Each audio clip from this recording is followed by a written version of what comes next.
leave no one alive. Episode 1 of Season 4, with the fresh Dark Blood storyline unveiled at Season 3's conclusion, it's somewhat challenging to determine how events will unfold from the beginning, as we must question whether the show will dive directly into that plot thread, or if the creators will allow it to simmer in the background.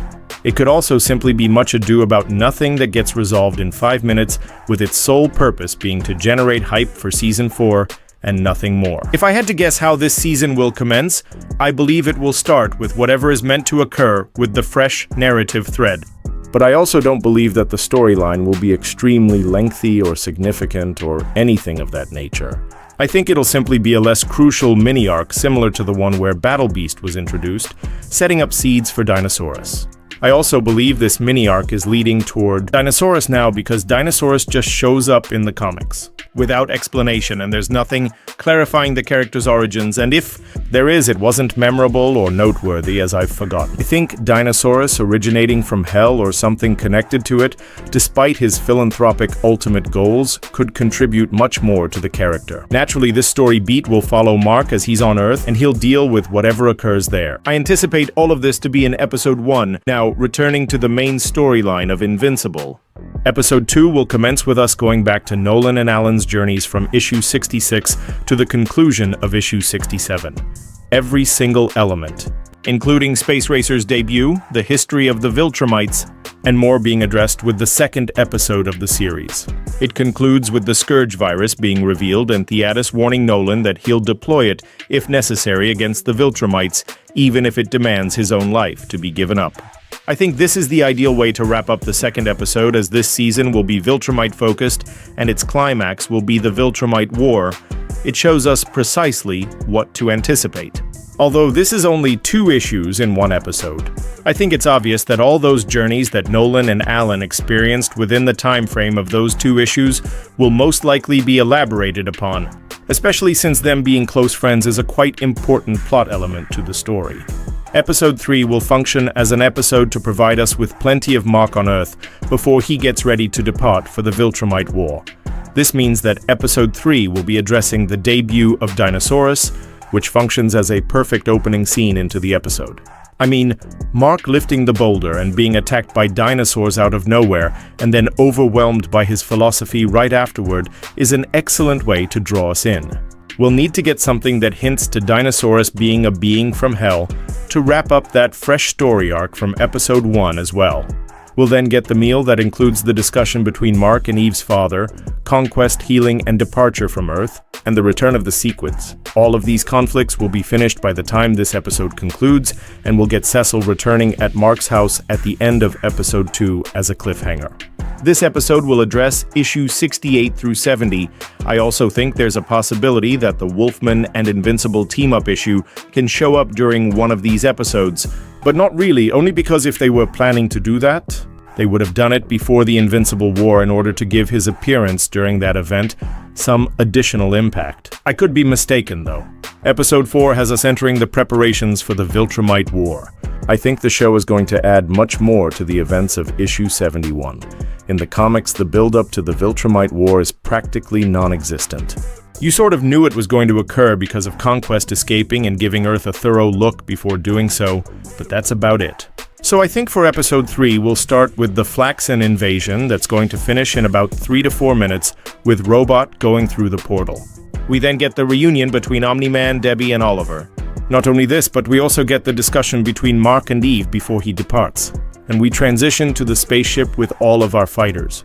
Of course, the same thing as before, but with the show expanding on each discussion and reunion, it doesn't move as quickly as it did in the comics. After this, we'll get into the arrival of Conquest that finishes issue 71, the rematch between Mark and Conquest that ends with issue 72, and I also think that this rematch will be expanded upon to be more than just Mark grabbing Conquest by the throat and dragging him all over the planet.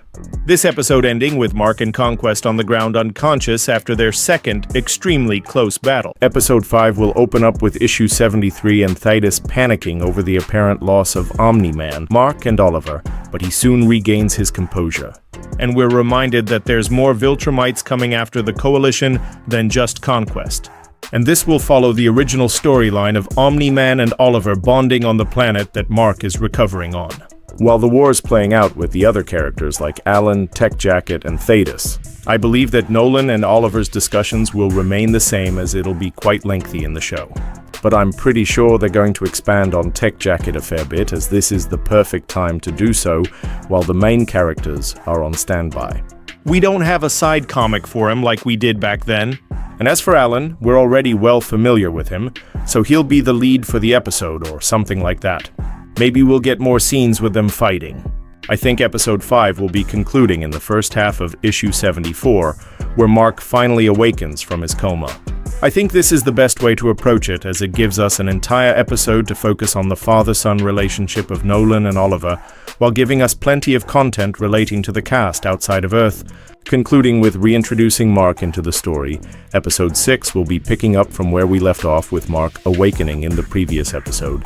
But it'll have the scene of Nolan telling Mark to prepare to rejoin the battle and speaking about his battles with Conquest right after.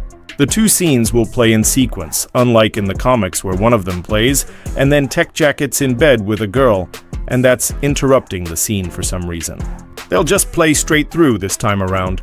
From there, we get Thragg's monologue, everybody fighting on Telskria, Team Omni-Man rejoining the fight and forcing the Viltrumites to fall back, the preparations for the final battle of the war, and the arrival of Thragg and the final battle. I think they're going to extend much of this battle, as everybody who isn't Mark or Omni-Man doesn't get shown doing much. They also know how much we love Battle Beast, and I highly doubt he's only getting 3 panels worth of screen time like he did in the comics, so they got it extended. I see episode 6 concluding with the destruction of planet Viltrum, the death of Thetis, and Thragg's iconic "You Are All Next." Episode 6 will cover issues 74 to 75. Episode 7, the penultimate episode of Season 4, will contain issues 76 through 77. I think at this point it goes without saying, and it's a very easy way to set up the final episode. Episode 7 will begin with Thragg destroying everybody easily with many key moments, such as Omni-Man saying that fighting Thragg is basically impossible, Battle Beast meeting Thragg and Thragg choosing to spare Mark and Omni-Man despite their defeat. I'm expecting a 1-to-1 adaptation of the two issues, so after their battle against Thragg, we'll see everybody meet up to figure out where the Viltrumites have fled to. Mark figuring out that they went to Earth and being extremely impatient when trying to get back. And when they do get back, we'll see that Mark and Nolan search the entire planet, celebrate over the fact that they were wrong about the Viltrumites coming to Earth the entire time, only to find Thragg floating behind them as he says, We very much are here. I believe this is the perfect setup to the final episode of Season 4, as it leaves viewers completely shocked and perplexed. It's a peak cliffhanger. Episode 8 will continue where issue 77 left off, and it will conclude with issue 78. This is where we see that Thragg actually didn't show up on Mark and Nolan to fight, but instead proposed something of a truce. After Mark punches him in the face and then does nothing to him, Mark realizes that it's pointless to even fight Thragg. So he listens. Thragg and the rest of the Viltrumites will reside on Earth to peacefully produce more offspring with as many humans as possible. And if Mark doesn't agree with this, they will have to fight here and now. Mark knows that this will result in the entire Earth being eradicated, so he reluctantly complies. Thragg congratulates Mark for making the correct decision, as him agreeing to this has just saved the lives of everybody on Earth, and he flies away, making Mark sit in silence. The rest of episode 8 plays out the same exact way issue 78 did. Mark meets Eve once more, and they reconcile. Nolan and Debbie meet once more, and Debbie gives Nolan another chance, and all the concluding plot points to the Viltrumite War are shown. The final scene of episode 8 shows Alan walking into the room where the Scourge virus is contained. And the final line of the season is, "For the good of the universe, eradicate all Viltrum life forever. Make sure I did not die in vain." I will also put the end credit scene, where we see Cecil has made every Invincible variant into a Reaniman. That said, this about covers my thoughts on Season 4. Let me know what you guys think down below and share your predictions about Season 4 because, I could use some more insight. And if you want full breakdown video of Season 4 comic-wise, comment below, like this video, subscribe to our channel, and bell the ring for notification.